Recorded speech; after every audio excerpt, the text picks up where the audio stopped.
Okay, in this video, I'm going to review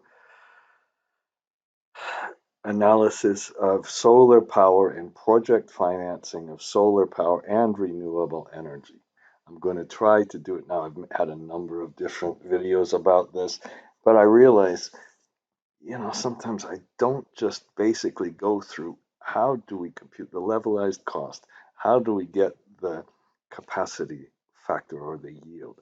How do we integrate the battery analysis? How do we uh, uh, review the trends in capital costs? How do we try to get information on operating costs? How do we put the financing all together? I'm going to try to do this. Oh, shoot. Oh, God. This is going to be a little bit of a pain. Okay. And so I'm going to take a case study. It's just a case study where I have some data from this place, Kaduna in northern Nigeria, and we'll try to look at some panels perhaps that have bifacial, I forgot that word, bifacial, and tracking and all that. What's the effect of some of these things, okay? And we'll look at some of the stuff. So we'll get the levelized cost, we'll do some benchmarking, enough of the introduction. And whenever I talk about the introduction, I love this graph that is you can't update anymore, but it goes through the feed-in tariffs in Germany. Understand 45.7, that's euro per cents. So if you did this in euros, you'd have to, this is per kilowatt hour, euros cents per kilowatt hour. To do this in euros per megawatt hour, if you've got 1,000 megawatt hours in a kilowatt hour, you'd have to multiply it by 1,000. That would be 4,507 70 cents, but we divide it by 100 and we get 450. And then in the on the disk, I have tried this and it's been with some limited success and some difficulties. I've tried to compile data for different markets, different merchant markets around the world. They're all related to natural gas. And if you look at 450, this is the, I converted that to USD instead of euros, but 450 is way, way, way, way off the chart compared to the actual cost of electricity. And nowadays, you can get some things have a solar competing. Well, in this case, the price of natural gas has come down dramatically, affecting the merchant prices. And we need to, if you've got some merchant risk, that's a little subject. That was a little bit bad. Now, that one I go through again and again, and I just don't think many people ever do this, and I want to find out. Oh, I might not have downloaded it for, let's see what the price of panels is in October. So, oh, I have my daddy's house.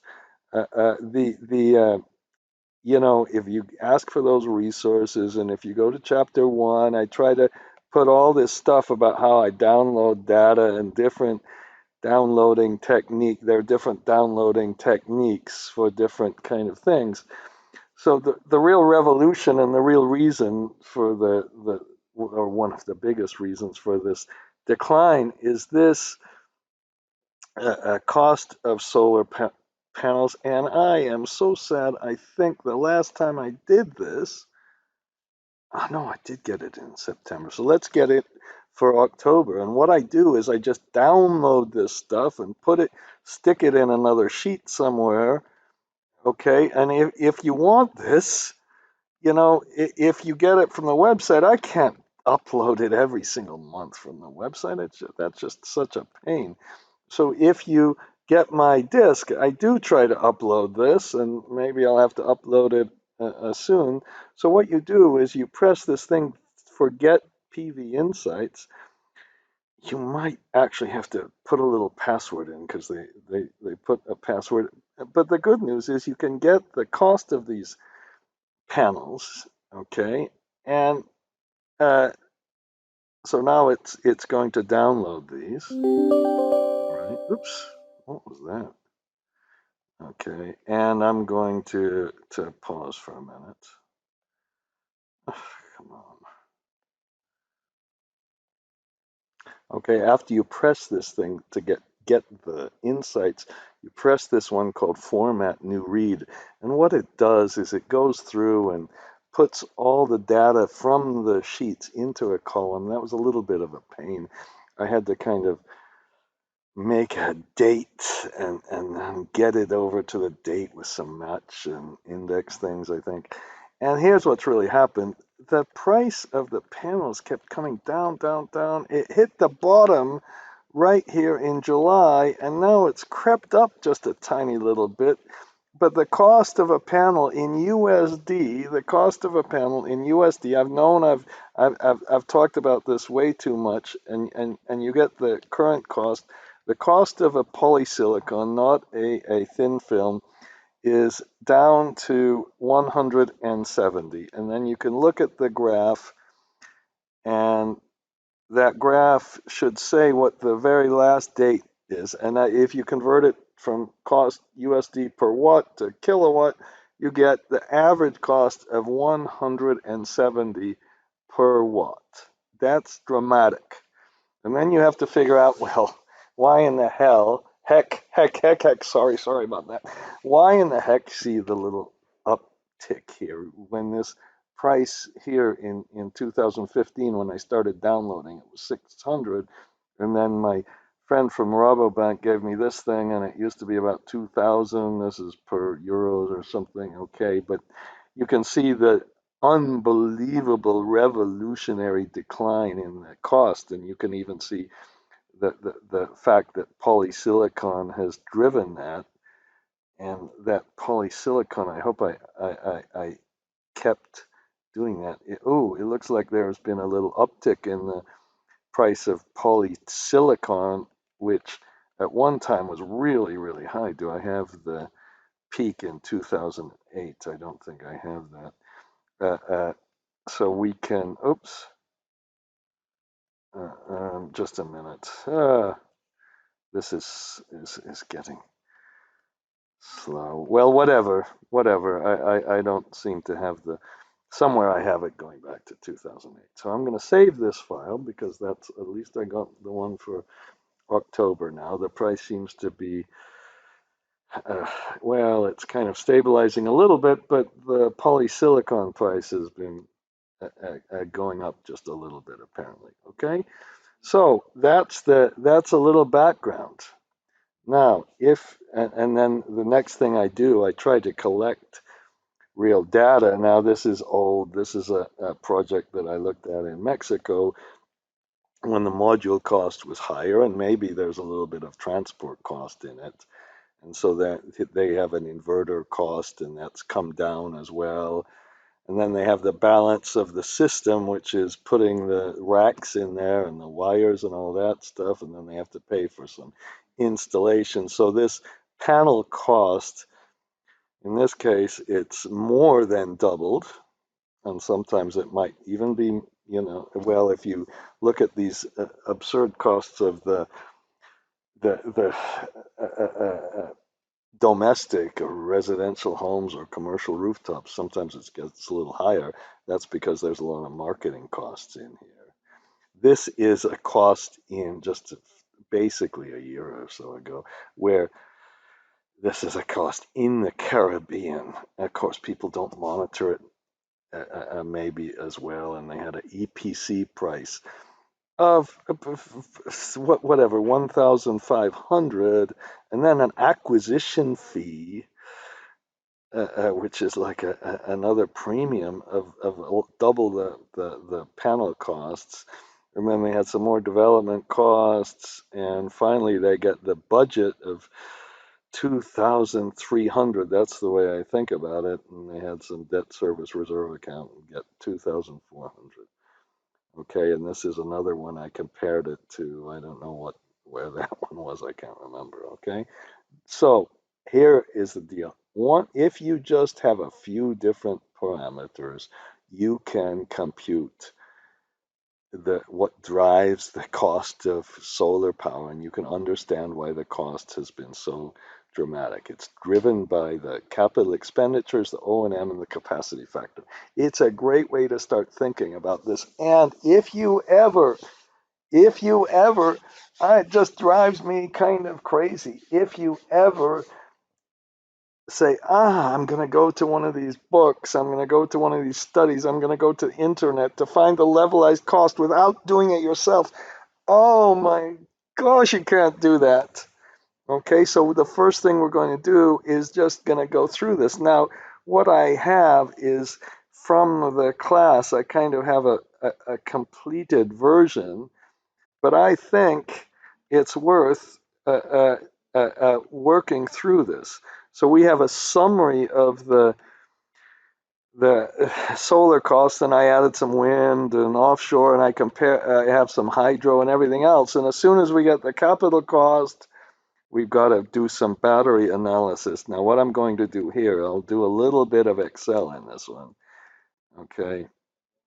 And I'm going to try to remember what we did too, so we can review it. This is, again, if somebody kind of opens this after not looking at it for a little bit, while, after a little while, this battery analysis is the hardest part of adding this to put get some stupid words out. The battery is the hardest part of this. I'm sorry to shout, is the hardest part of this, because the battery depends on hour by hour usage. Solar is not so hard. Now when we go through this one, I'm gonna go through the hardest part, perhaps, which is really not that difficult, which is the carrying charge rate. We'll talk about exactly how you compute the capacity factor, and I'm going to use that EU website that I think is just so fantastic, that uses this PVGIS database that all the resource people use anyway. Okay, and we're going to add the batteries in, and then we're going to talk about how you compare it to a natural gas plant or a coal plant or a nuclear plant. Okay. And to do that, we need to start with our upfront costs, and we need to get a capacity factor, and we need to get a carrying charge rate to compute this yourself. And I urge you, again, this is absurd that I'll stop repeating, but do it yourself. Don't trust it. Understand what's behind these things. Understand these drivers. I had somebody in one of my classes, which was brilliant, oh God, I'm going senile. I can't remember her name. She said, look, if she has a project finance model, if she has one of these enormous models with all these complexities and all these circular reference and sculpting and multiple debt issues and taxes and everything else, what you really want to see is the capacity factor or the yield. I don't care what you call it. You don't. Well, you might care. The cost up front, the O&M cost, and then also some kind of summary of the financing, the overall financing cost, and then you can explain why your bid is high or low or anything else. Okay, so let's go through some of this one by one. I started to talk about the upfront costs, and let me continue with this now. This I get yelled at, and some solar people should rightfully laugh at this. So I'm going to start talking about the capacity factor. Now, again, I shouldn't tell you this, but I happen to be, no, well, I can tell you this. Somebody, uh, uh, somebody who has been my partner for 20 years, let me just say it in that way, 20 years, did not know where I went to college and thought I was an engineer. I am not an engineer, okay? And maybe that's good, because when I try to explain solar power, the first thing to do is understand that this Mr. Sunlight, when he hits this solar panel, that the amount of sunlight that hits the solar panel has nothing to do with the panel itself. It comes from the outside. It comes from if you've got a rainy season, if you've got clouds. It comes from how many hours of nighttime and daytime you have. It might come from how much dust is in the air. It comes from somewhere else. It comes from the way the Earth goes around the sun. I think that's right. On an axis and all that stuff. And the very first time I looked at solar power, I tried to read a book on this, and it didn't get me very far. It had a picture of the Earth. It was way, from years and years ago. Now, I call that in-plane radiation. I think there are a whole bunch of words you can get for that. And that's the first thing to understand. The second thing to understand is when you measure the capacity of a solar panel, it's not like measuring the capacity of a dispatchable plant or a capacity of a airplane, really, I guess. Let's talk about the capacity. I think it's maybe valid to talk about the capacity of an airplane, that in terms of the number of seats, okay? That capacity of an airline, the number of seats is fixed, okay? It's right there. And the capacity factor of the airline, of that airplane, is the average number of seats filled divided by the total, the maximum seats you can fill. And you measure the maximum seats you can fill just by counting the seats. And that's the same thing with a regular old electricity plant. Okay. And the capacity factor is different if we measure it for 1 hour while you're up in the air, or if you measure it from the day and the nighttime. A lot of times these planes, I suspect, will be sitting on the runway at night. Of course, this year we have a bad year for capacity factor, and you can measure it over the course of a year with different seasonality. And that's the same for a solar project, with a gigantic exception. The capacity in terms of the number of seats, how do we measure how much maximum production there is? You measure the maximum production assuming, when the seats are filled, assuming there's something called 1,000 watts per meter squared. That's a key thing. Now, once we have this solar power that hits the panels, the amount that actually goes into the grid, that's why this is an old Standard and Poor's kind of thing. The amount that goes into the grid, well, that depends. The solar power you measure in direct current, this sine waves and this whatever. And then the amount that goes into the current depends on the losses you have over here in the inverter, which could be underneath. They could be all sorts of different places, I guess. And then you send it to the grid, and there are losses. If there's a bunch of crap on top of the solar panels, you lose something. If there are trees, no. But if it's really hot or really cold, some panels work differently depending on the temperature, and you get different amount of output.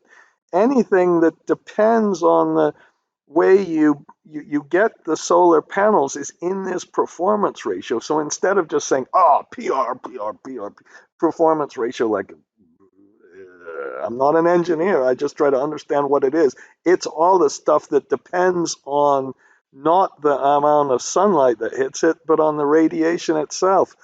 Whew. Okay, and now we can get the amount. And instead, I know what I'm going to do. I'm going to screw it. I'm not going to go to this website. This website is the coolest thing to do. In all my classes, I have you click on some place, and they have it comes to Africa first, the way I have the link. And if it's darker, there's a higher amount of sunlight that hits the panels, the in-plane radiation. If it's lighter, it's less. So if we looked at Nigeria, for example, up here it's like the Sahara Desert, and you get a whole bunch, but remember, the temperature hurts you. Okay, and then If it's lighter, then you get less, and if it's blue, you get a whole lot less. So that's pretty cool that they do that, and then they allow you to get this monthly data. Oh, it's just so cool. Daily data, that's not very cool. Hourly data is just awesome. If it was exactly right, I've had another whole video about that. Okay, so on this one, I had people, Legos wasn't as good, so we're going to put it up here. Did I find Kaduna? I don't know if I find Kano. I remember there was a issue there, you know. Is that, where is it? Huh. I guess it's somewhere around there. Somebody from Nigeria will tell me. And then what they do is this is if you have grid connected, so there's a little bit of a rainy season apparently, and you've got this. And what they give you is something crucial. They give you, and I use their term, the in-plane radiation, but they measure that over the course of a year. That's for all of this. So I guess you'd add up all of these numbers. This is month by month by month, and this is how much hits the panel. Okay, and they measure that in terms of meters squared. That's the standard they do. And I don't know why I circled this thing. I circled it wrong. I meant to, I'm sure, circle it up here. Sorry about that. And then if you're in anything in electricity, the very first thing I learned back in I think I must have been the 1970s, I started to know what 8760 was, or better yet, 8766, which is including 6 hours extra for that February 29th that comes in each year. They have Olympics and the elections in the U.S. Oh God! And what you can do then is what I try to do is you take this number here. Now this is this in-plane radiation, and you can figure out how much you get, not for the whole year, but on average, including the nighttime, the daytime, the rainy season, the clouds, everything, how much you get over the course of a year. And that's 31%. 31% doesn't mean anything yet. Don't go this. And then, this time I tried to circle it a little bit better. This was Scotland. Okay, so that 31% in northern Nigeria is only 11.52 in Scotland. Okay, for the same panel. So the same panel, just think of it as a factory that produces some things. What should we produce? I don't know. I'll produce beer. Beer. Not, I was going to say cell phones or some modern kind of thing. Beer. And if you have the same fixed cost of this brewery, the exact same fixed cost, but brewery A produces 3 times as much, not quite, but almost 3 times as much as brewery B, the brewery that produces 3 times as much on a per unit basis, if all the cost of this brewery, you don't pay employees, it's all capital or fixed cost. Can you imagine then the brewery number A, which produces 3 times as much, can sell at a price that's 3 times lower than the other one? Okay, different mathematics. The next thing you got to know, you don't have to know anyway, this business of STCs, standard testing conditions. Okay, why is that important? That's important. Why do I hate asking myself questions? Why did I do that? Oh my God, I hope I don't do that too much. The standard testing conditions is when there's something called a flash test, and you take your panel and you put 1,000 watts, not kilowatt hours or not megawatts. You put 1,000 watts on a meter squared, and that's how you define how many seats are in the plane. I'm back to my aeroplane example. That's how you define the capacity. And then you do this in a carefully regulated temperature of 25 degrees. And when you do that, you see, well, if I do that, how much capacity do I get from my meter squared? Okay, so the key thing about that is I don't care. I don't care about what kind of panels you have, whether it's thin film or whether it's the monosilicon or bifacial or anything else. 1,000 watts of light defines the 100% capacity. So if you were go back to the airplane example, if you had every single hour producing every single hour in the year producing 1,000 in the night and the day producing 1,000 watts, then you would have 100% capacity factor. That's like the plane never having to be always in the air, always every seat filled.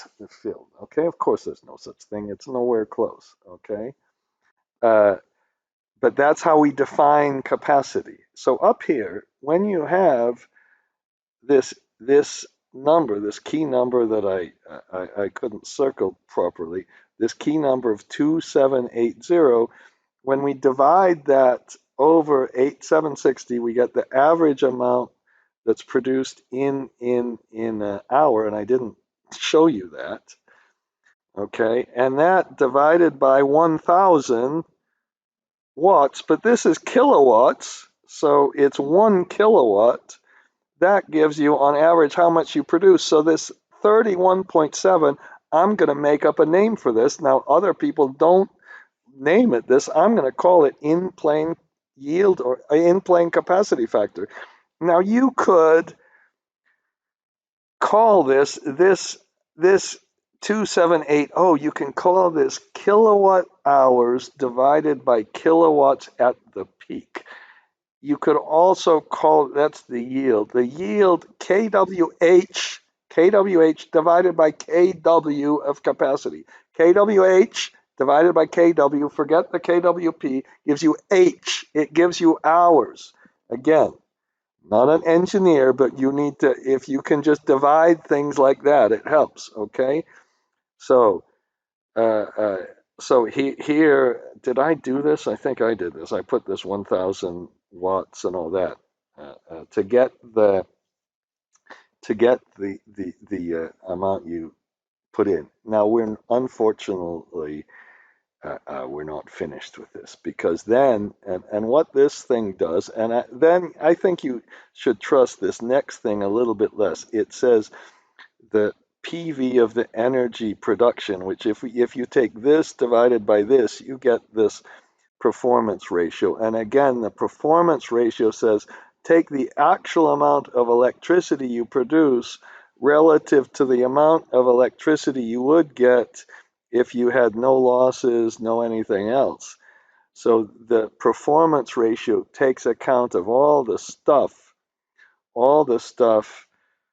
uh, uh, related related to the panels themselves. So far, we were just talking about this, and if the performance ratio was 80 and we have an in-plane radiation of 31%, then we get a capacity factor, which is a wonderful statistic, a capacity factor of 24.8%. Now, I think I'm going to stop there and stop here just for a minute, and I'm going to, let's make another column, okay? And let's, in this column, I hope I don't, I could have just messed everything up by doing that, by the way. And I'll put an example. And I hope you can get this. And this, instead of getting all fancy, if let's say the panel cost in here, I put upfront cost. And here, again, I tell everybody, I want to become an EPC somebody who does the EPC cost. I'm going to get some panels and then some inverters. This balance of the system. This is for what? What these poles here? We have this, or in this case, do I have one where I have the bifacial? Where's my bifacial? Somewhere I put the bifacial. Huh, I can't remember. Did I put it in that capacity factor? No, that's got that thing on it. Okay. I didn't put a picture of a bifacial. I should have. I bet you it's somewhere there, and I can't remember where it is because I looked it up and said, how much extra do we get if it's bifacial? Let me stop there. So let's say, again, I can't seem to get from page to page. This is a heck of a lot. And this could include the profit. Now, in another video, maybe this is bifacial, and this is, I'm sorry, this is bifacial, and this is the tracking, okay?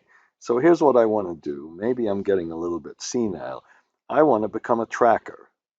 Instead of doing this, I'm going to go and turn a knob. I'm going to turn a knob. And if it's really sunny, I'm going to have to wear a hat because my hair is not really what it was. Or I want to become an EPC contractor. What kind of risks do you have? You've got to buy the panels from China. I can't really figure this out. And then you've got to hire somebody to put the wires together and put these poles in. And does that really double the cost of this stuff? Okay, maybe it does.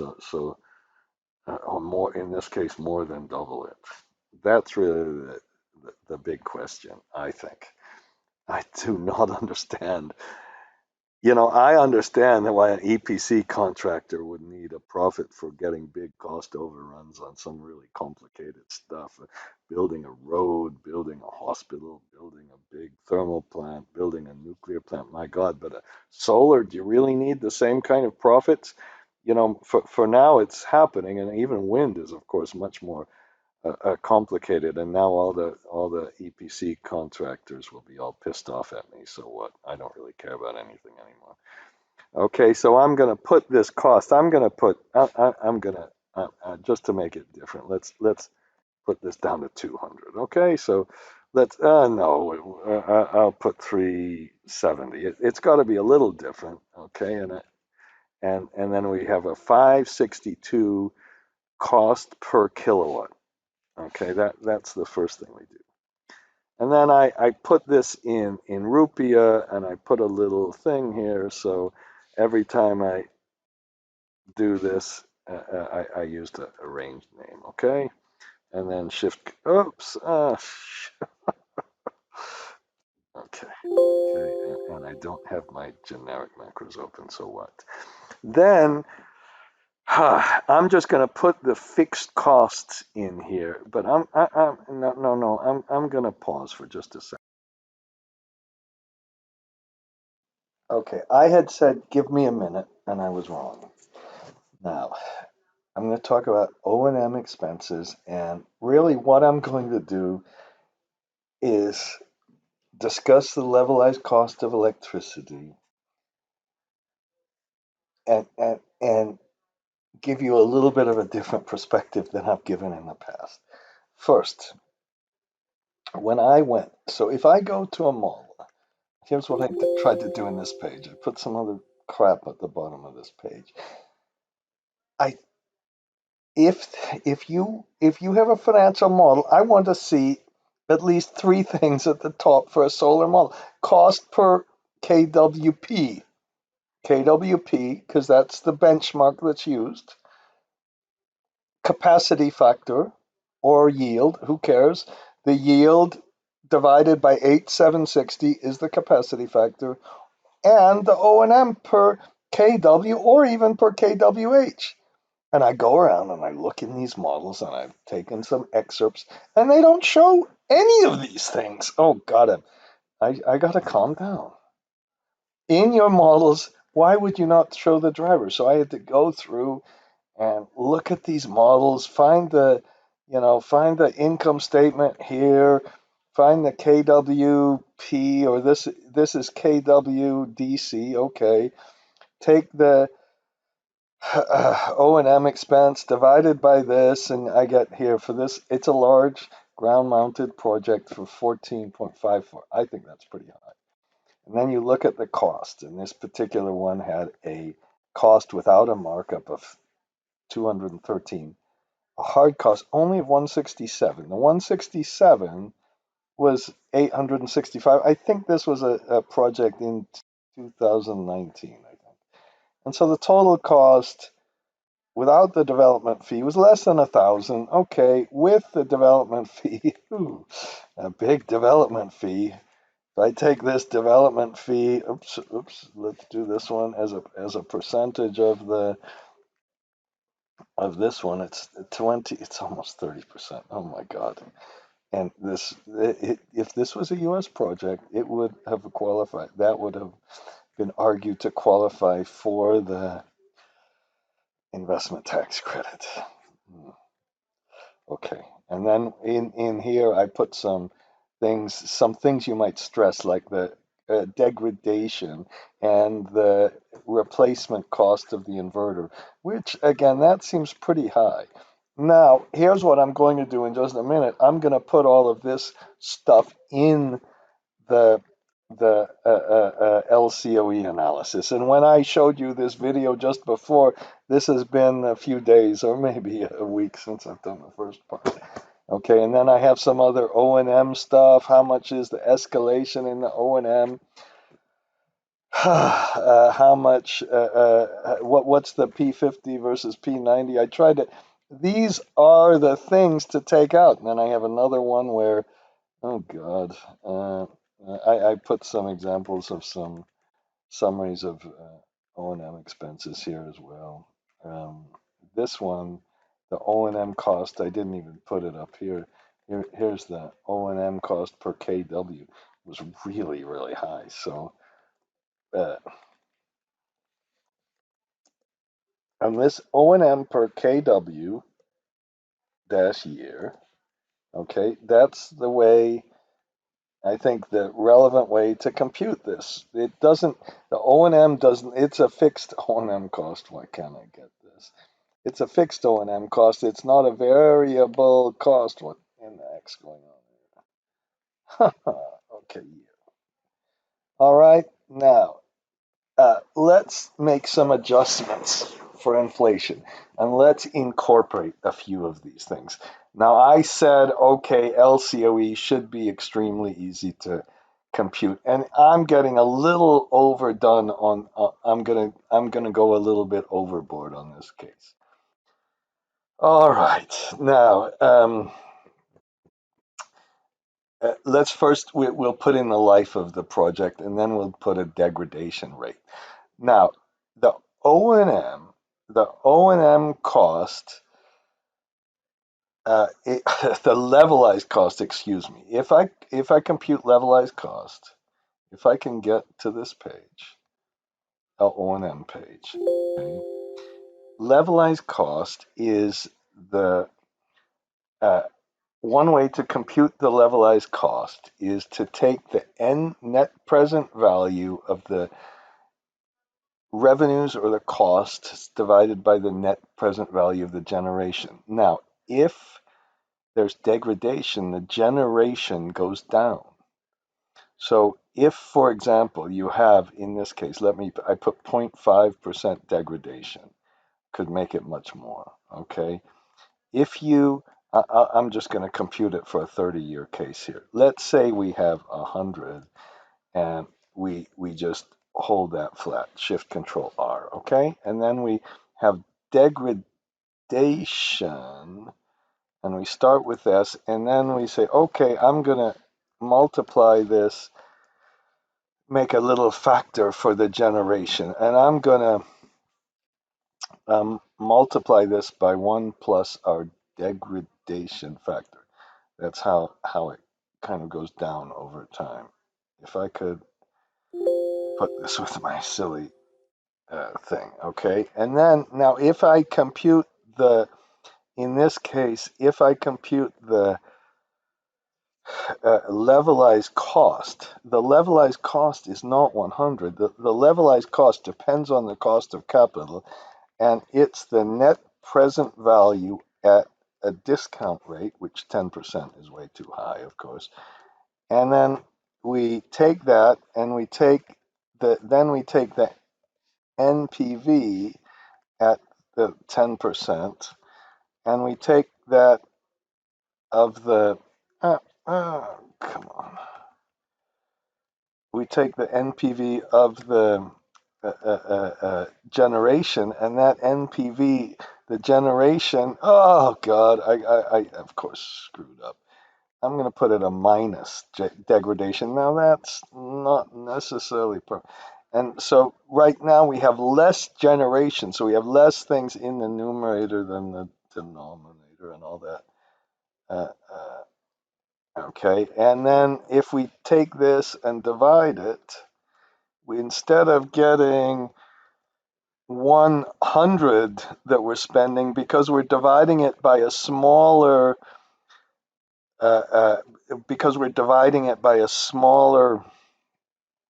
denominator. Did I do that? Okay. Dividing it by a smaller denominator, we get the same thing. We get a higher number. That's our cost. So our cost should increase for the generation. Now, let me just do something else. If I do something for inflation, let me, this time, I'm going to leave our denominator the same. And then I'm going to take our, let's put an inflation rate here. Okay, and let's say that I start with 100 as my real amount, and then I'm just going to multiply that by 1 plus the inflation rate every year. Okay, and I press Shift Control R. It's the same kind of thing. Notice that the generation is the same. And then if I put NPV of of course, the discount rate. I put NPV at the discount rate of this one, and then I put the NPV at the same discount rate of the bottom. Okay, I get the levelized cost, instead of being 100, is this. It's come on, just a minute.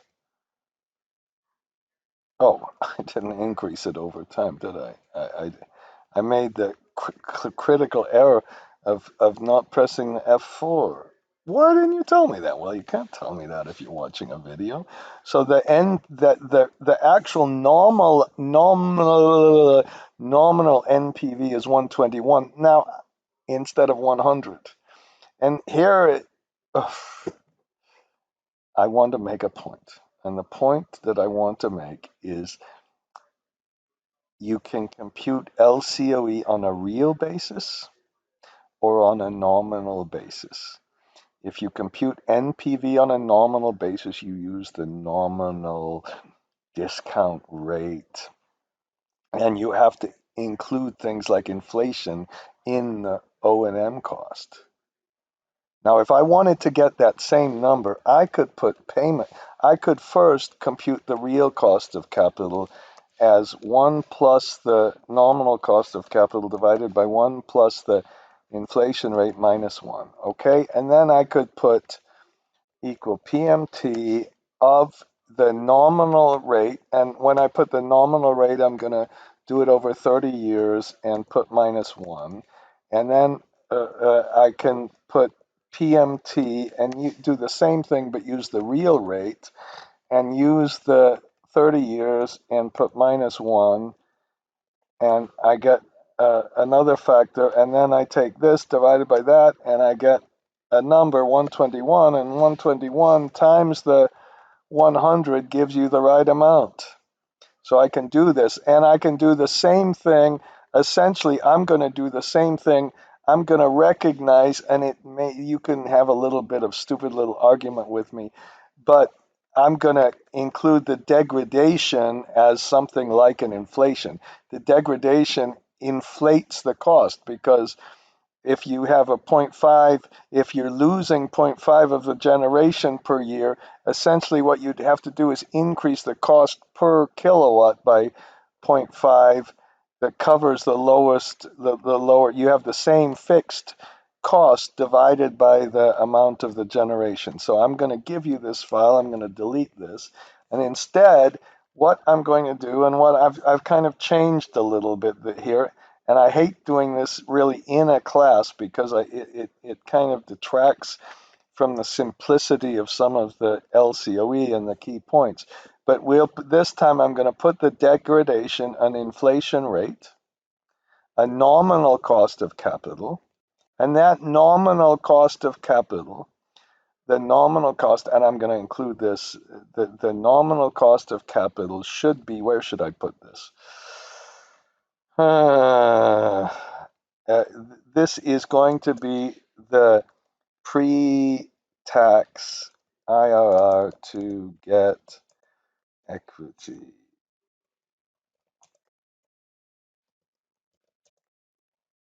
So we're gonna make a financial model that derives what the a nominal cost of capital that's required. And then I said, just like I did before, well, no, I didn't do this actually, but I'm going to adjust that for the degradation.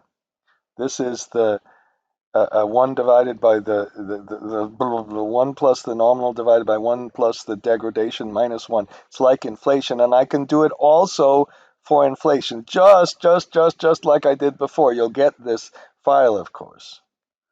Okay, so then if we just have a fixed amount of O&M per year, and these numbers, I really hated these numbers. They were uh, uh, uh, they were from an American project with a high cost. These numbers, I hope that you can get these O&Ms below this 28 that I had down here. We'll see in a minute. I'm gonna go ahead. I'm gonna go ahead and put 13. Okay, and let's put 13 as our base, and let's say we need to know how much it goes up with tracking, and we need to know what it is for bifacial. It shouldn't really be affected much for the bifacial. Okay, and these O&M costs, by the way, this is all the O&M. There's no separate line here for insurance, for administrative costs, for accounting costs, for security costs, for anything else. It's supposed to cost. It's supposed to be everything. Be careful when you see the LCOE, and if you're trying to marry the LCOE together with with a financial model, the number from the financial model should be what I tried to show you just a minute ago. So if we take this, we could do this thing where we take the payment. Now, what we're going to do over and over and over and over again is just use the payment function. This says, I'm going to do it, equal PMT at the nominal rate. This is, I'm just going to adjust this uh, uh, amount for degradation. I'm going to take the nominal amount and take the life of the project. If the life changes, all of this stuff changes, and then we put -1. That's a payment factor. And then after that, we put payment, and instead of the payment factor, we're going to get a little bit lower of a payment after degradation, and take the lifetime of the plant again and put another -1 in, and then we get this 1.06, and we can say, well, that's the amount that the fixed O&M increases because of degradation. This, this, I'm going to fix it. I think probably I should have done it like this, excuse me, but that's okay. I don't care really. I do. I'm going to take the 1 plus the 4.9%, which is adjusted for real, divided by 1 plus the degradation minus 1. So I think it's probably better to adjust the real cost. And then, so what we do is we put equal PMT, and we take the real cost and the lifetime and the minus 1 divided by PMT of the degradation and the life and minus 1. So this is one of these things. Every year I kind of make a new one, and I try to improve a little on the last year. Sorry about this. If you're looking at some old video I made, it's going to be a little different. So now we have how much our real cost is adjusted, which was very, very similar. Okay, that's our real cost of O&M, but that's not what we want to use in the LCOE. The LCOE, and I should have stopped and I should have said that much, much more. And up here I put real LCOE, and I'm going to cut this out for now. We need to understand in LCOE, are you talking about today's cost? Or are you talking about the levelized nominal cost over the lifetime? I think today's costs mean so much more than the nominal cost, because when we get to the comparison with coal and especially with natural gas, well, the natural gas, today's cost is reflective of the current natural gas cost. And in natural gas, there's going to be a whole lot more inflation in the operating expenses than there is in the solar. And if you don't make the appropriate inflation adjustments, and you don't kind of bring it back to today's cost, it's going to be a mess. Having said that, let's also put the nominal cost in.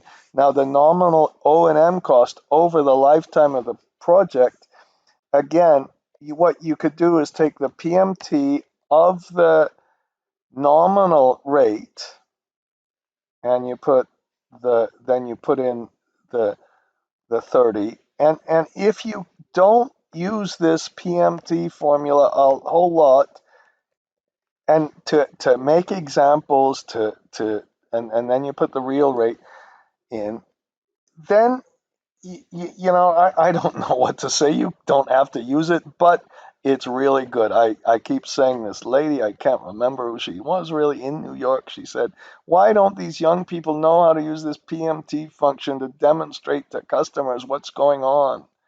Okay, so that's our factor. And then we can take our cost after degradation, our real cost after degradation, and get it up to be the nominal amount. So now suddenly this 13 becomes 17.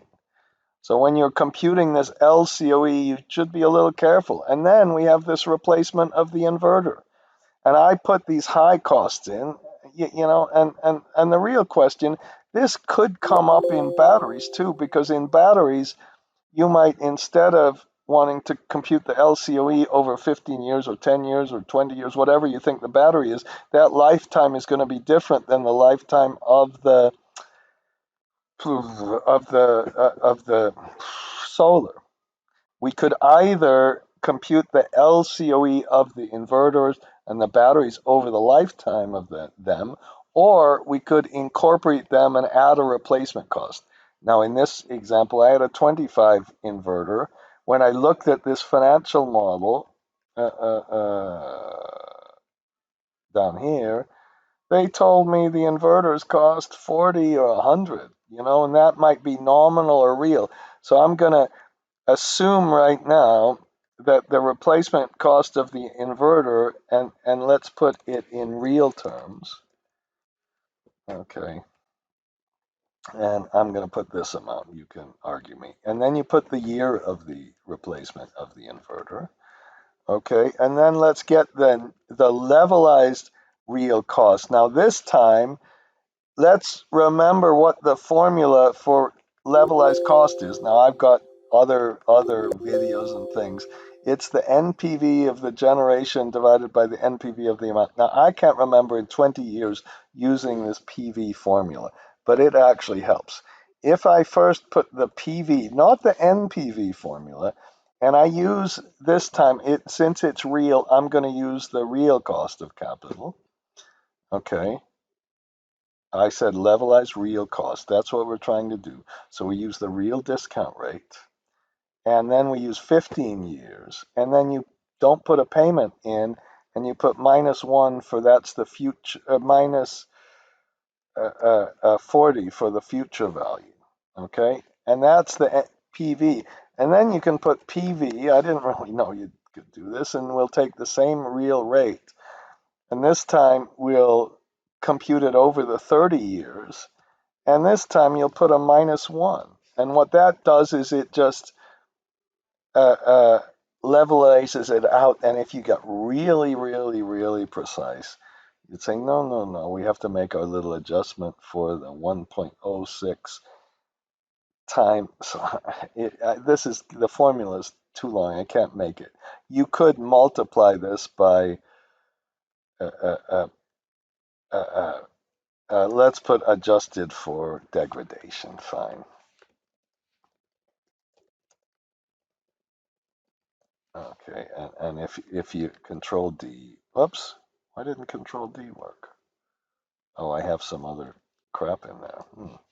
Probably just messed something up. So we could take that 1.26, which is the real cost per kilowatt, and we could multiply that by 1.06 if we really want to. Okay, I suppose it makes a little bit of a difference. That's our degradation. And then we can do the same thing. We can get our nominal cost, and that's this cost, which we brought and we totally levelized. So we can use that adjustment to get the total. And now our O&M expense, which is what I used to think was such an easy thing to do, such an absurdly easy thing to do. Now we can put total real O&M, and again, let's keep that in USD per kilowatt per year. So that's our inverter replacement cost plus our adjusted real cost. Okay, or we can put our total nominal O&M. Now this is kind of interesting. If we stop here, this is the 1.67 plus the um, uh, come on, I'm thinking about something else while I'm doing this. Plus the nominal. I should have called this nominal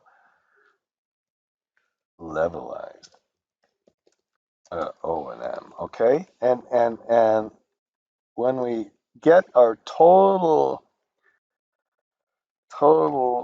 nominal O&M, now if you hear about these projects, and if it not well, it's not quite ready. This is per kilowatt per year. I was about to get something wrong. Now in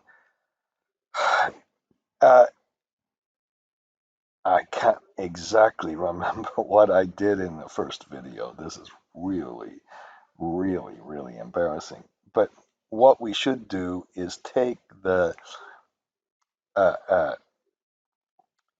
capacity factor, the raw capacity factor, the in-plane capacity factor, and I'm going to have to pause for just 1 second. Now I said if we can get the performance ratio or final capacity factor is this in-plane capacity factor that we discussed times this. Now if you go to a PV syst, here's what they do. They, instead of in-plane radiation, they call this the effective irradiation on the collectors. This is one of the reports they have. I'm not going through the whole reports. I should. If you ask for my whatever little Google Drive, I'll give you some examples of all of this because it costs, I think, 500 euros. It's a Swiss company, I think, who makes this PV system. There are other competitors who do the similar kind of thing. They give you this. Basically, that's what we got from our PVGIS in our fantastic thing from the EU. And then down here, we've got the 2360. We take this 2360, which is kilowatt hours per meter squared, And we remember that the definition of capacity is 1,000 kilowatt hours per meter squared. So to get the capacity factor, watts per meter squared. So we take this number divided by 8760 to get the average per kilowatt hours per hour, the average hourly amount per meter squared. We divide that by 1,000 and we get the capacity factor. I call this the in-plane capacity factor. I just made up a name, okay?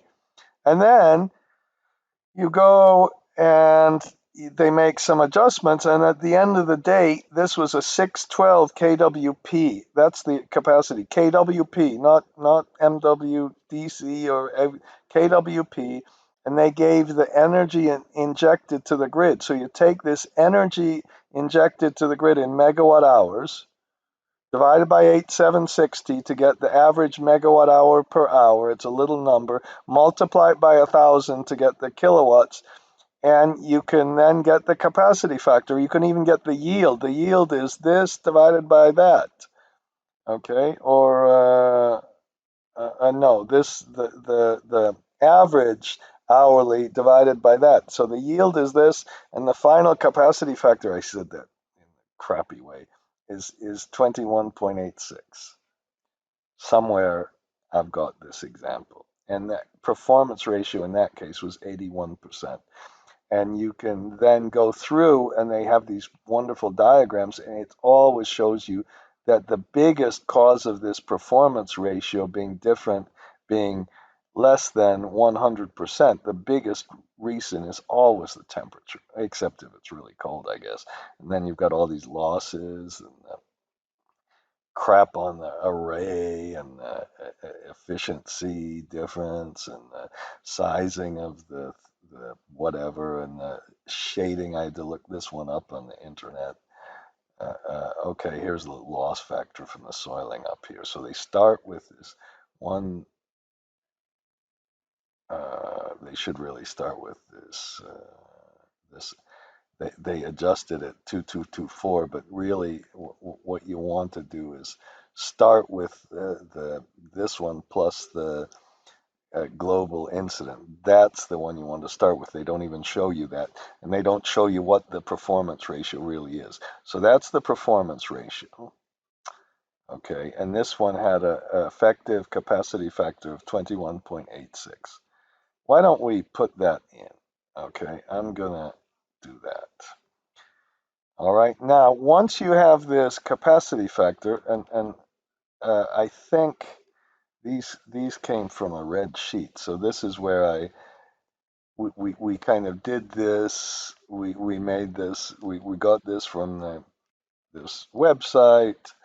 We show you how you divide it. I put a performance ratio of 90% in, and then you might get a lot more production if it's bifacial, if it's on the sand or something, but this is subject, you have to be careful with this estimate, or you might get a lot of added production from tracking, and that's even on the EU website. And then I have some wind, but I'm just talking about solar in this video because I'm already gone too long. So let's put, what was that again? Oh, come on. Oh, it wasn't in here. It was in whatever. It was 21.85. What was it? You can't tell me because you're not on the thing. 21.86. I was pretty close. Okay, so let's put our 21.86 in here. And then below that,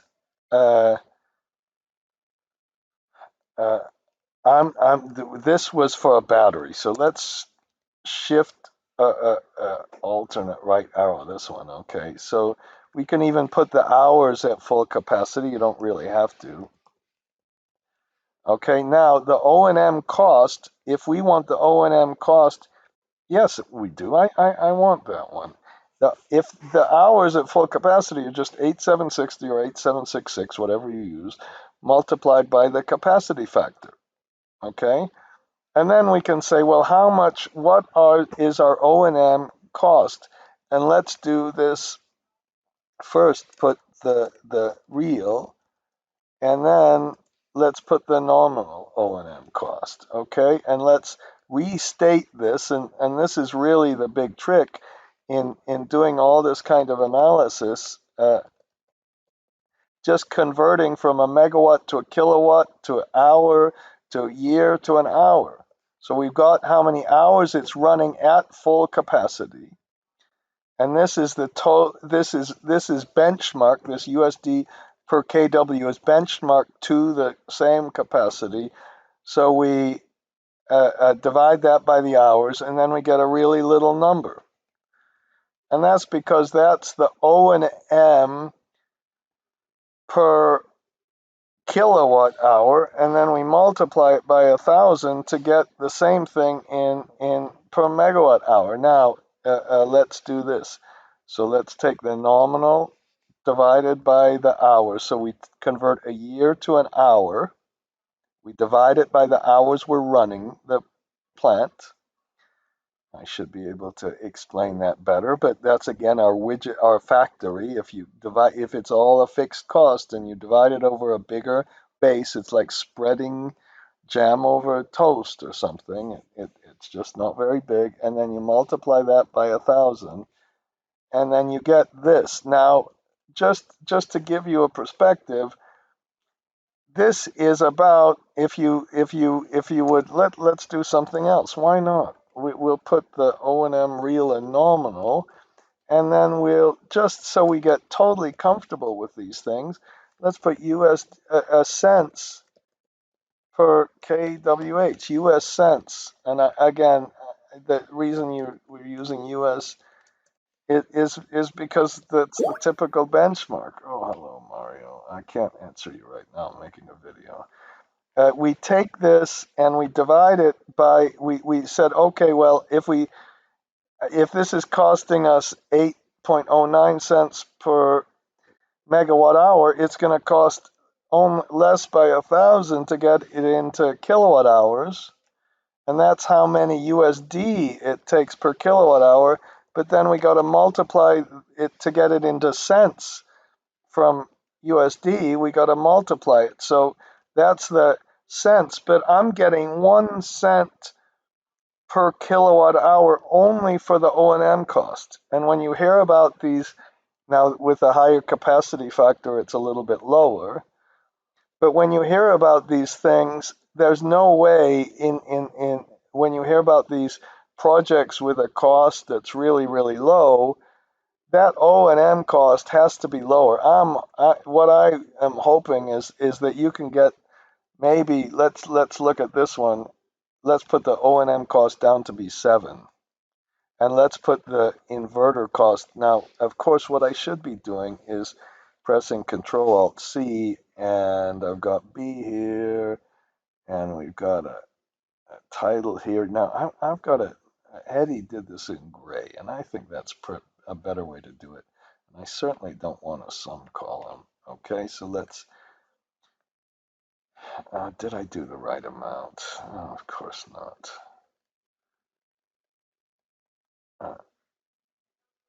All right, how about we'll do 5, okay? And the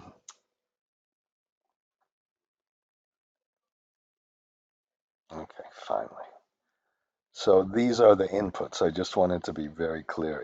If I put 7 and 20, then my cost in US cents is 0.35. Or if we do it nominally, and when people report these really low costs, I think they're talking about today's value. So that it would be something like that. So we've got the O&M cost. Now let's get and I'm excuse me, my class was mainly from India, so we have some of that. And then I put the degradation rate and the plant life. I'm gonna redo it again, and even the minimum target return. And then I'm going to, now to compute the carrying charge rate. To compute the carrying charge rate, which is the trickiest thing even just to define, this is we put percent on annual. So the reason we need a carrying charge rate is we need to say, and I'm going to go to this page, and I've probably got a lot of crap in here. Oh no. Oh, good. Our LCOE, that's okay. Our carrying charge, uh, uh, we could, I did it like this. This required IRR is the pre-tax IRR. Now, if I if I go to a financial model, let's see what I have in this financial model. It's probably not really very interesting. I'm gonna put a I don't know if I put some kind of interest rate in, and oh, I didn't finish this financial model. Let's finish this financial model quickly because here's what I'm going to show. We have some capacity. I'm going to put this in USD per. How about we put cents per kWh, and let's say we think we can do it at 3 cents, and let's say, oops, what's this capacity factor we're doing? Oh, this is when I did an index value, so I'm removing everything. I'm going to say I have 100. No, let's say it's 1,000. Let's say it's a megawatt, okay? And then let's say we have a 30%, a really high capacity factor, yeah, maybe even higher. And let's say our cost is 800 or something. And then let's say we have an inflation rate of 1.5%. Shift Control P, okay? And O&M cost per in USD per kW year. So I'm just USD per kW. Let's leave that. Let's leave it at 650. Okay, that's all our discussion. And our PPA price in cents per kilowatt hour is this. And then let's put some simplistic financing. Let's say I have a 80% financing and the debt tenor. I'm going to do something that you're not going to like. I'm going to make our debt tenor, assuming the lifetime, assuming we can refinance and refinance and refinance and refinance. And then interest rate, I should press Control X, Shift Control plus, because my friend Sahil told me to do that, PMT, and we take the interest rate here, which let's make a really low interest rate. Let's say we've got a 3.5% interest rate.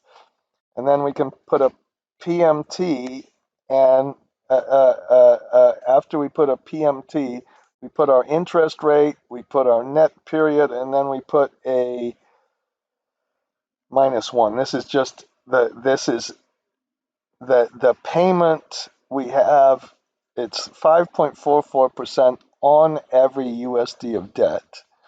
And then I'm going to say we need a required return. 10% is outlandish. In this is the key thing. If you go to Europe, or well, I wish I could come to Europe.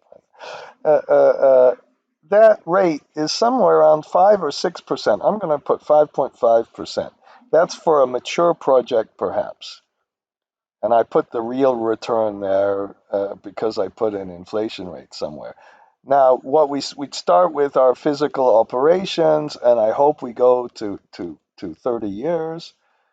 I went to 100 years because maybe we have a plant. I'm not even putting a degradation factor in here right now. So then yes, and then we put how many hours we have in the period, and we get our generation in hours. We put our capex. Let's put it in USD per USD. So our capex in USD per kW was 650.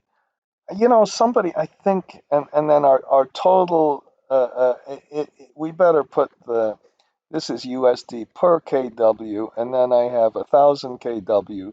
So my total USD is this times that. I think I'm going to divide it by 1,000 to put it in USD 1,000. Oh, his son is working on AI, good.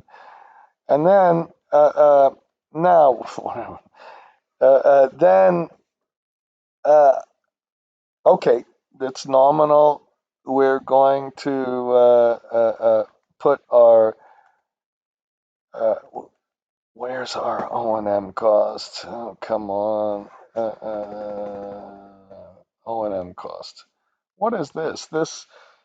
Let's say it's 7, okay? Okay. The whole point of this, oh my gosh, I'm probably messing up this model. And then we put this, let's put this in USD per kW year. And then we put USD per kW year again. And all I do is I take that 7 and multiply it by the 1. Okay, this is how fast you should be able to do this kind of stuff. Now, the price per kilowatt hour, USD per, let's make it per megawatt hour. If it's 3 per, uh, uh, uh, if did I say the price was 3? Is that what I said? I hope. Did I put the price? Where did we put the PPA price was 3 cents. That means it's 30 USD. So we better just take that and multiply it by 10. That's kind of the rule, okay? And then, oops, I didn't press the F4 button. Okay, and I wanted to go through a whole financial model, and then we inflate it, and then we get some revenues, and we get some operating cash flows, and I put a sum column in here, and we get way too high a project IRR because our revenues should just be let's USD per megawatt hour, and our revenues in USD 123 would be the amount of our inflated revenues multiplied by our generation. I better divide it by 1,000, and this one is not divided by 1,000. There, we get a IRR of 10. I'm sure I did a lot wrong in here, okay? And if anybody's going to say, I checked your video. Good, some people really have checked it, which is fantastic, actually. So just to let you know, I make these mistakes on purpose so you can give me a really nice email that says, you idiot, you made a mistake. Okay, and then we put some, then we put in our capex. Now we could put all this interest during construction, and I've made so many videos about that. I'm sick of it. And we can put our total capex. So let's get our total capex over here. That's cheating. And then let's put the debt amount we have of 80%. Now, I really want to put taxes in here as well, but I'm not going to just for a minute. And then we get this minus that. Okay, and I can't make my shift control D. So we have debt and equity financing. And then let's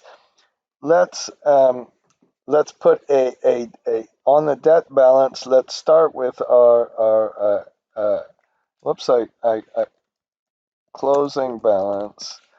Okay, and let's put the amount of debt we have, and then for the an amount we don't have to put draws here. The opening balance of the debt is the prior year closing balance, and then we put just right here the repayments. And I said let's compute a level repayment.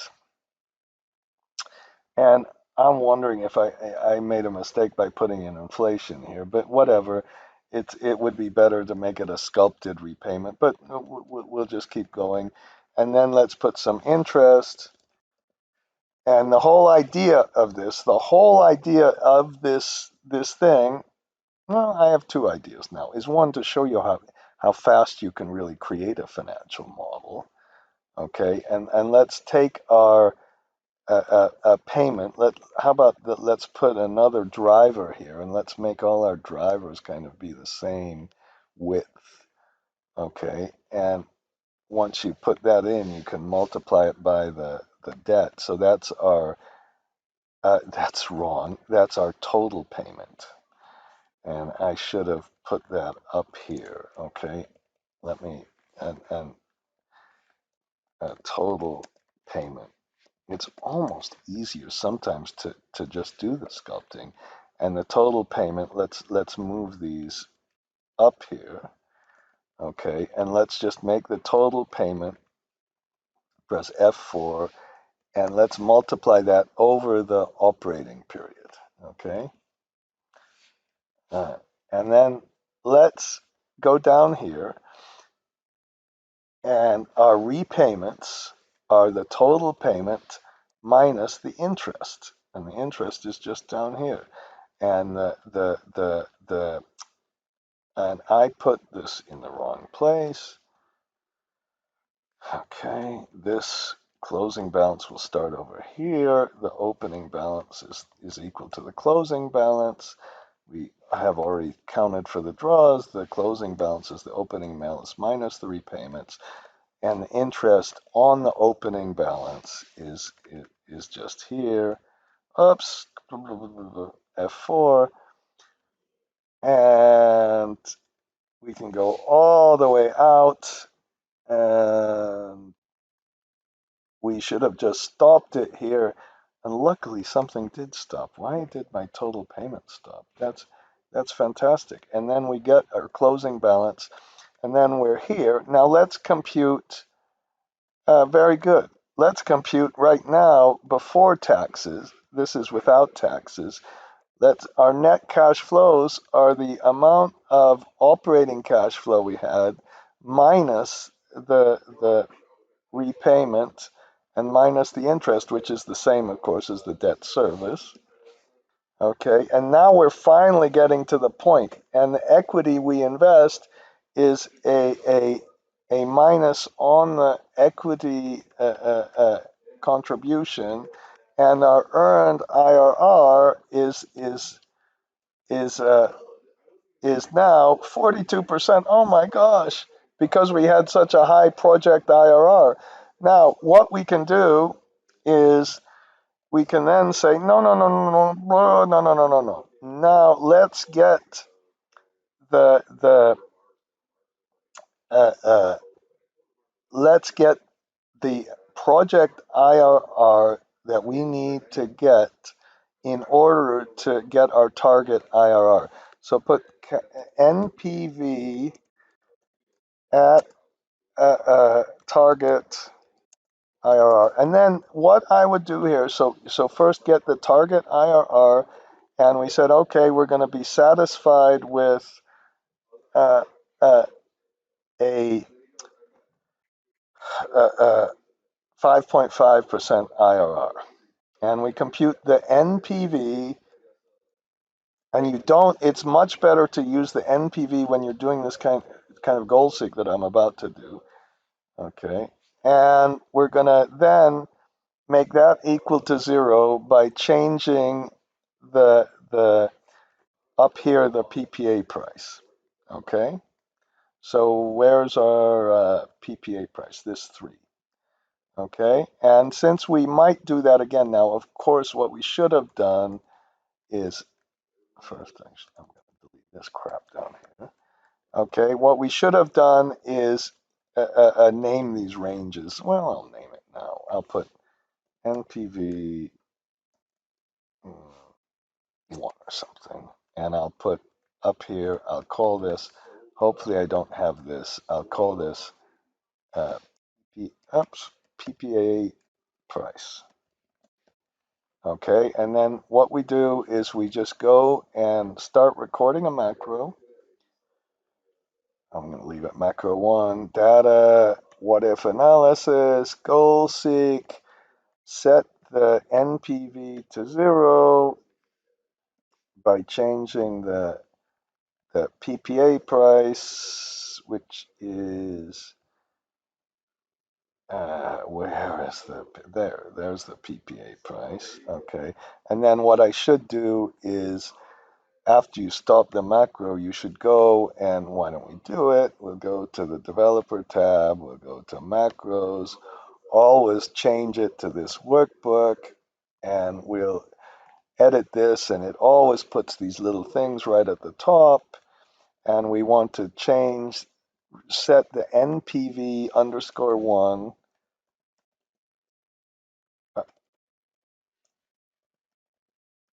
to 0 by changing the PPA price.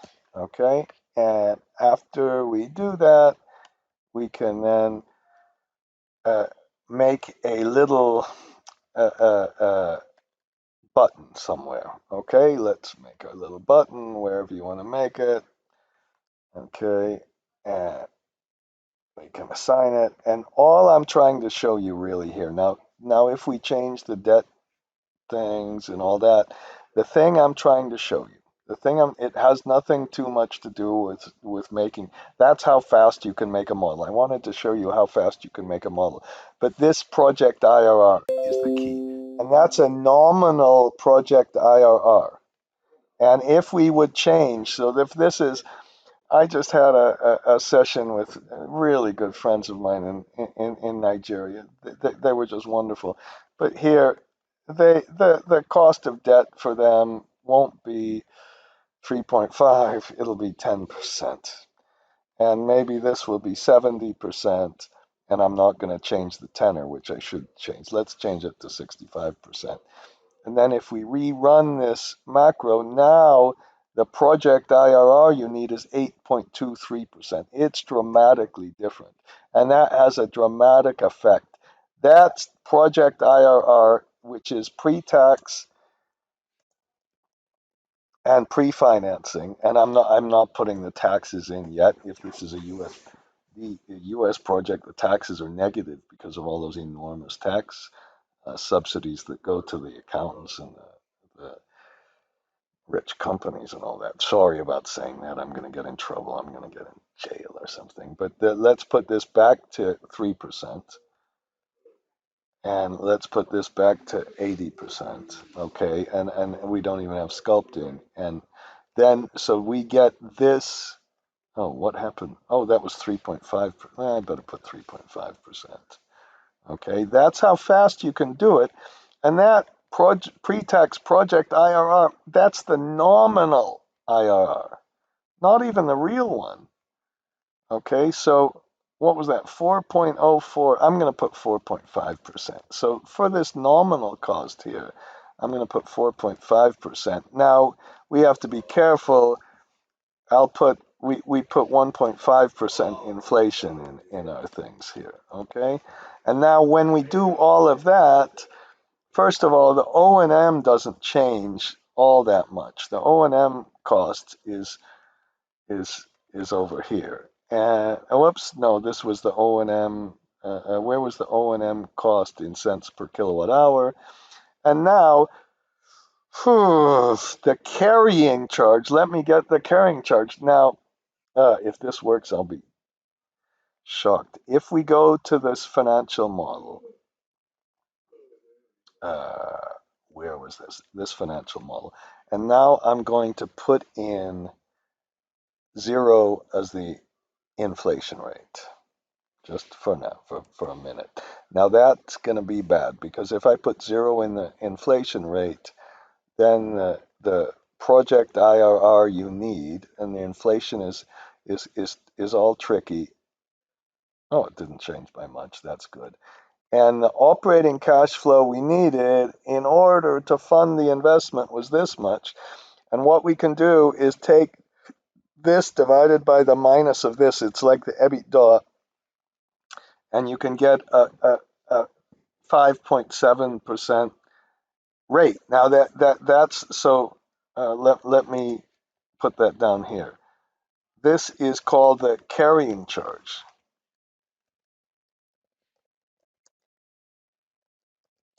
And the nice thing about this is, instead of doing this whole financial model, I can just take this 5.73% carrying charge rate.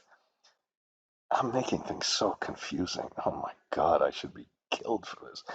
I can multiply this by the capital expenditures. Okay, and this gives me the required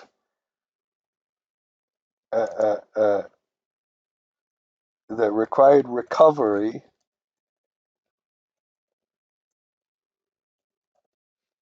per KW. Now, not per KWH, per KW dash year. Okay, that's how much money we need to recover per KW year.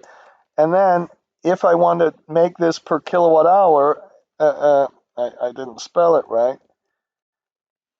We can get the required recovery per kWh. Now, if you take my class, I'm going to go through it so much more slowly, and I'm going to make sure you really understand it. This is just to review. So if we could put it per megawatt hour, and this would be, I take this one, and if we have to recover 37 for a kilowatt, if we're going to charge for a megawatt, we have to charge 1,000 times more, but then we divide it by 8760 times the capacity factor, which and the capacity factor was here.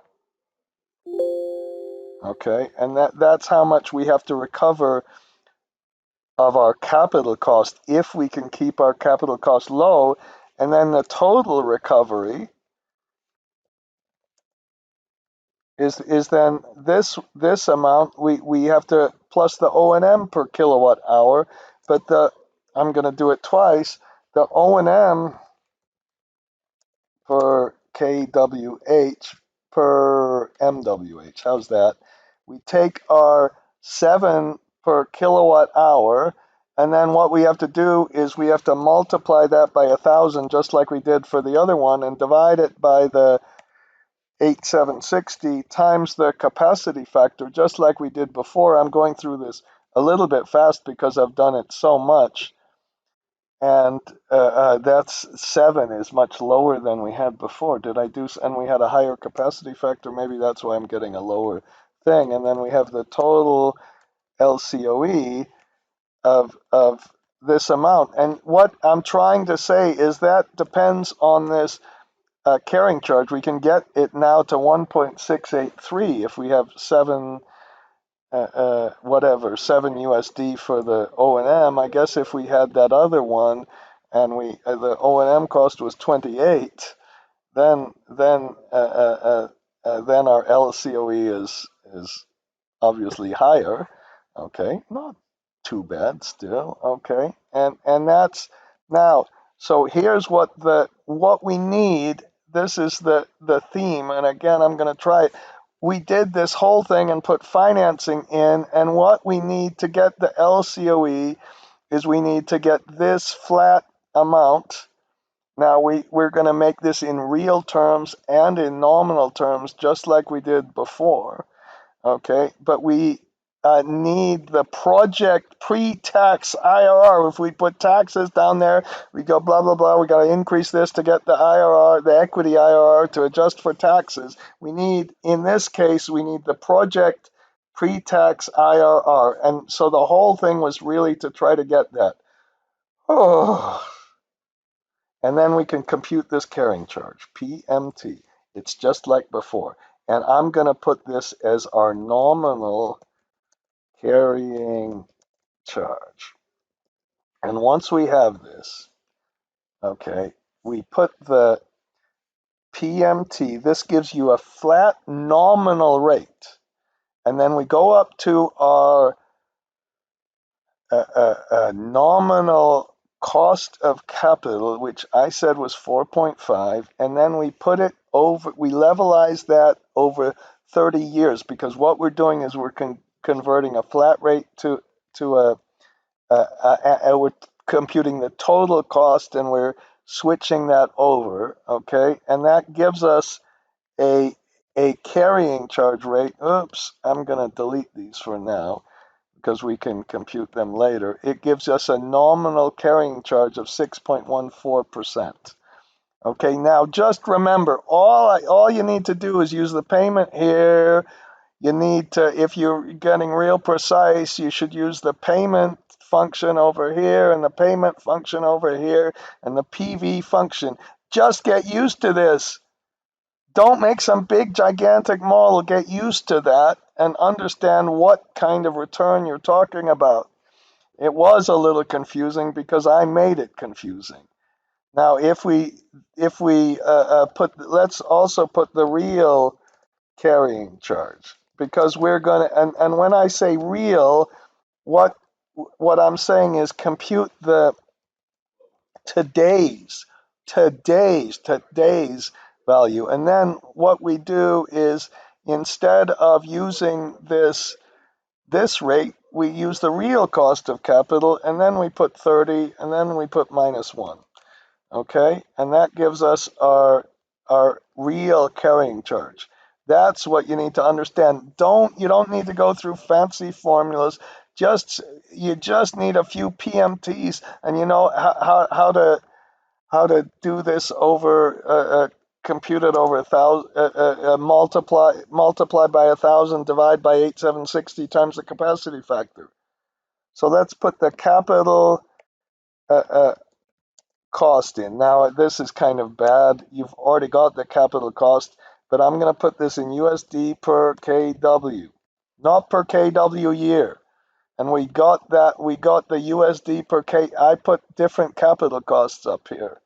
And I said, if we have bifacial, it's going to cost much. I looked on Google to find that, but you know, exactly how much it costs. And I used the low cost here without any of this write-ups and everything else. And you can see that the people are trying to put in 1,000 still to try to make their extra little money on everything, which is fine, whatever. They can do it. Okay. And once we put this capital cost in, then we can put first the nominal carrying charge per year. If you ever had kind of non-renewables, what you would do is you take this and multiply it by this. This is like a capacity charge in USD per KW year. It's exactly what it says. You have, or per month sometimes you have.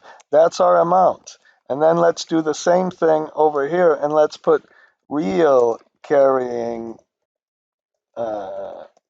charge per year.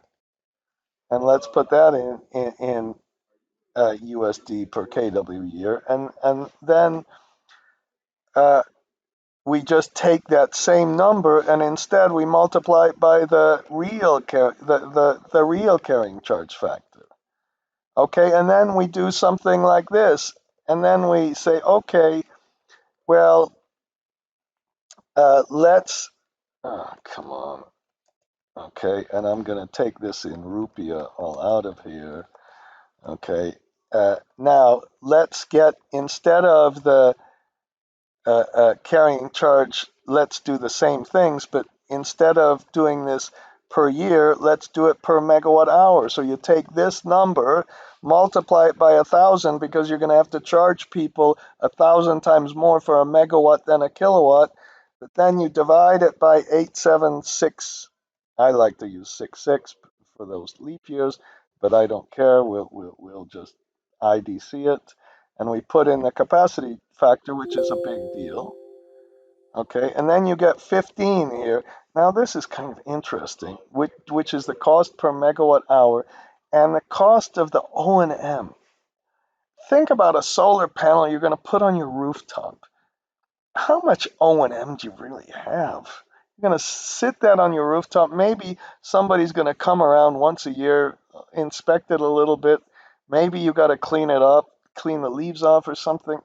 You know, for these O&M costs for me seem a little bit high, but that's just me talking, because then we can do the same thing. The real charge, we multiply that by 1,000, divide it by 8,760 times the capacity factor.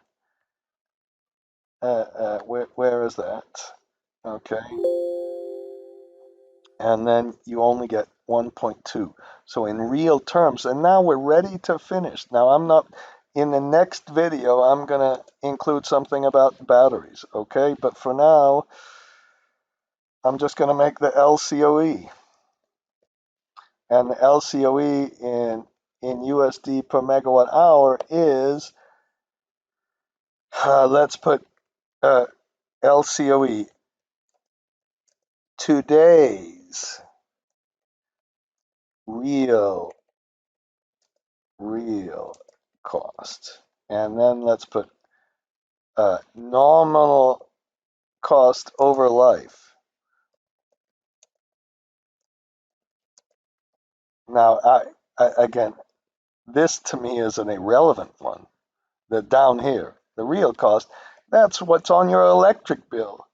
And if you take this real cost of the capital cost, and then you take the real cost of the O&M here, then, oh my gosh, we're getting these kind of low costs. And if we do, I think I can, no, I can't, because I did. The nominal cost is this one plus the nominal, oh, I did it in cents. Sorry about that. I did it incorrectly. Let me make sure I get this right. The real cost is this one plus the real O&M cost in here. Okay, so that's about 2 cents, US cents, or I could take the nominal cost, and that's like if you're charging these flat nominal rates in a PPA agreement, which don't really make too much sense. And then I'm supposed to get the nominal. So if you and that's how much more we have to charge for nominal. Now, if I go up here, let's just make this number always the same.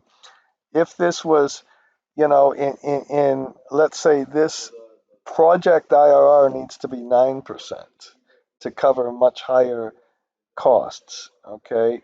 And then we get something like, you still get kind of 3 cents. If this project cost is going to be 1,500, like still people seem to have it, then suddenly our nominal cost is 7.6 US cents if we keep it flat.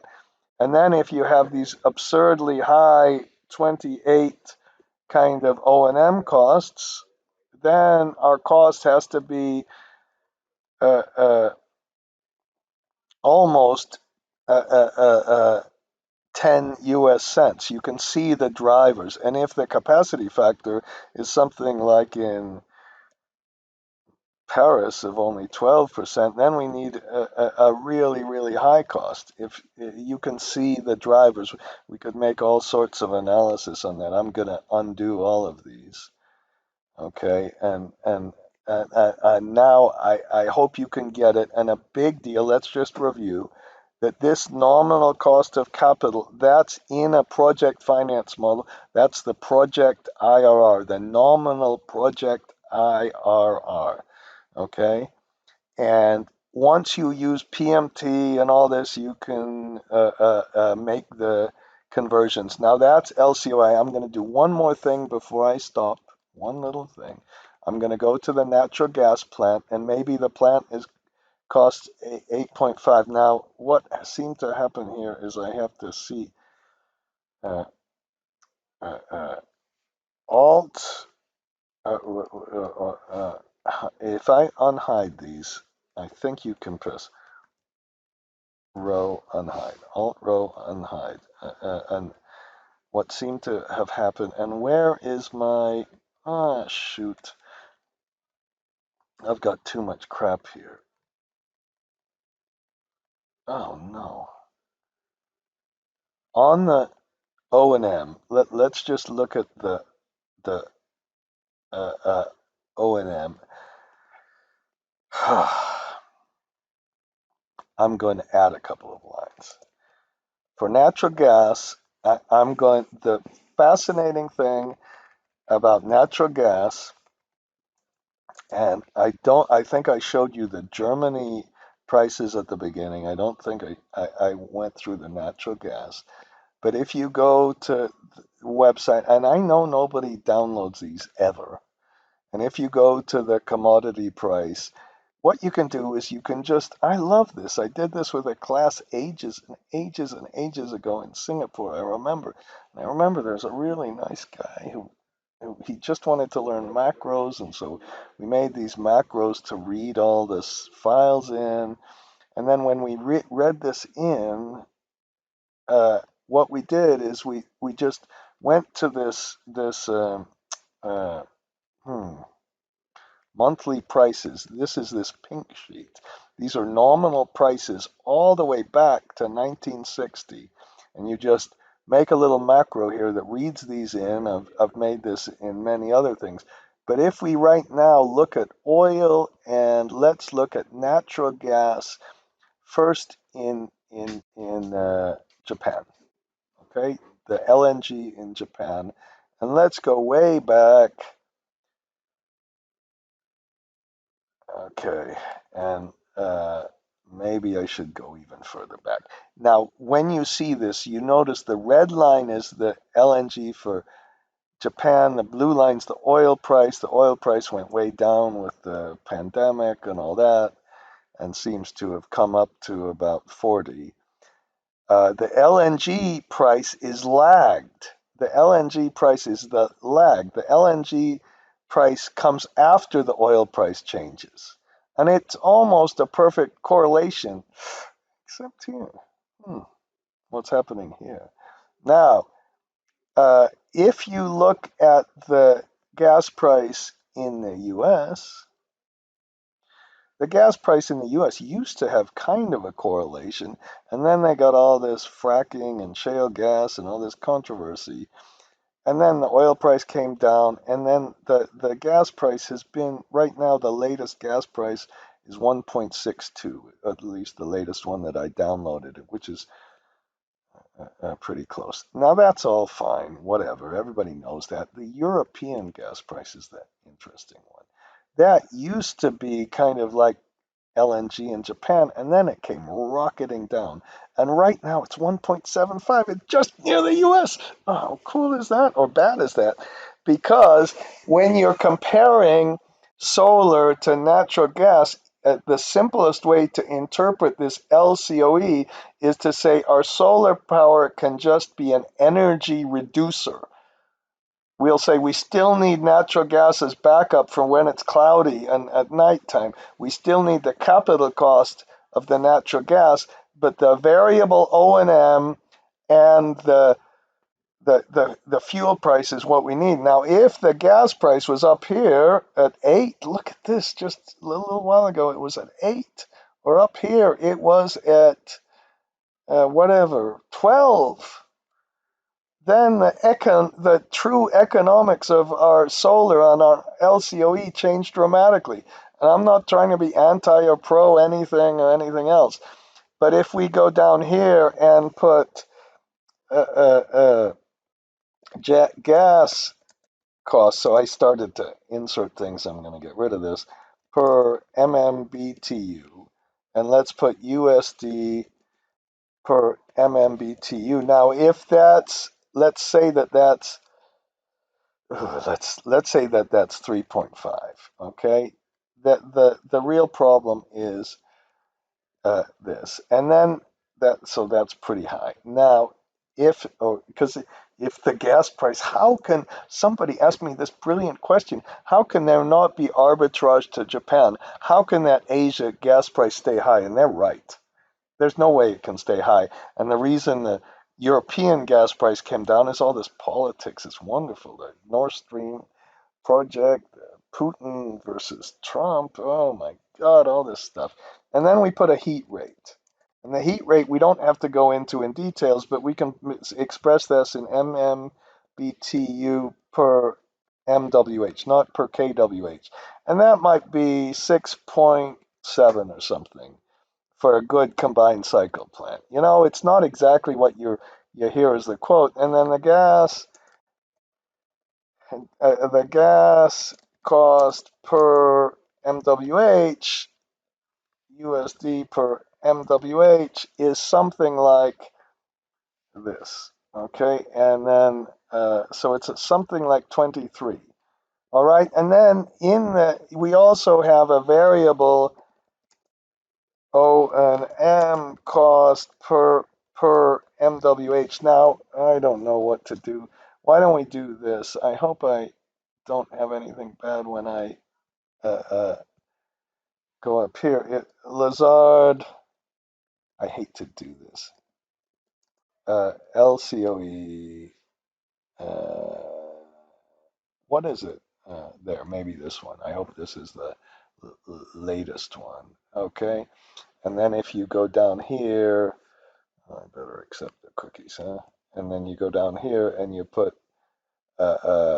not the storage report, the energy report, and you go all the way down. Screw all these stupid graphs, and then you go combined cycle, and they have the variable O&M cost as about USD 3, and they probably took that from other people, and maybe that's a reasonable number. So you can go up here and put in USD per MWH, and you can put another 3.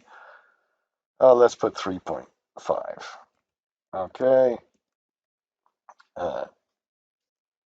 Shift. Okay. And so the total variable cost for MWH is the 23 plus the 3.5, and the cost advantage for solar in terms of energy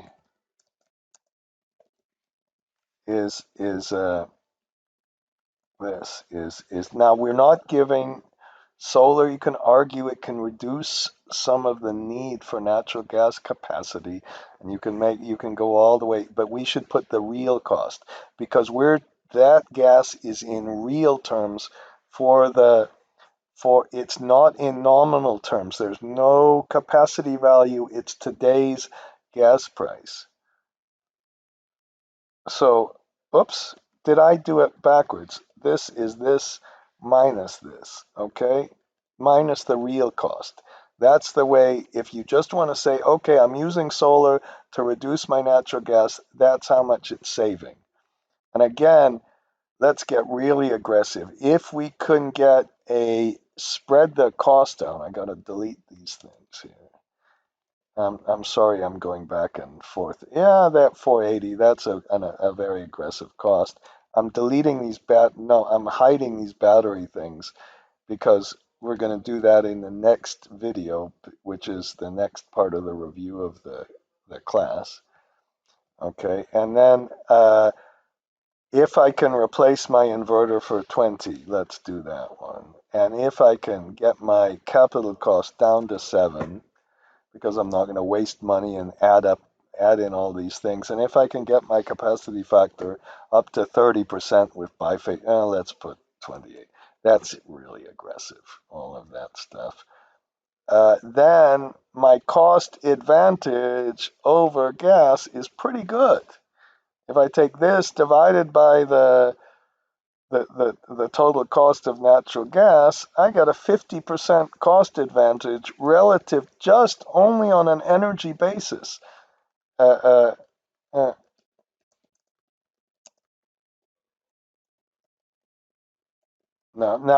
okay, so that's enough. I'm stopping this video finally. Oh, I'm running out of power. I better stop it. Now, I hope I've still been recording. Oh my God. Okay. Yes, I have been going for an hour. I'm going to stop this, and in our next video, we're going to, instead of comparing it to natural gas, we're going to make a battery analysis. And the battery analysis is a whole lot more complicated. And I'm going to try to really explain how to get the battery analysis incorporated into this. So if you've made it to this. Send me an email that says you've actually watched this whole video. I can't believe anybody really would have done this. And okay, enough of this.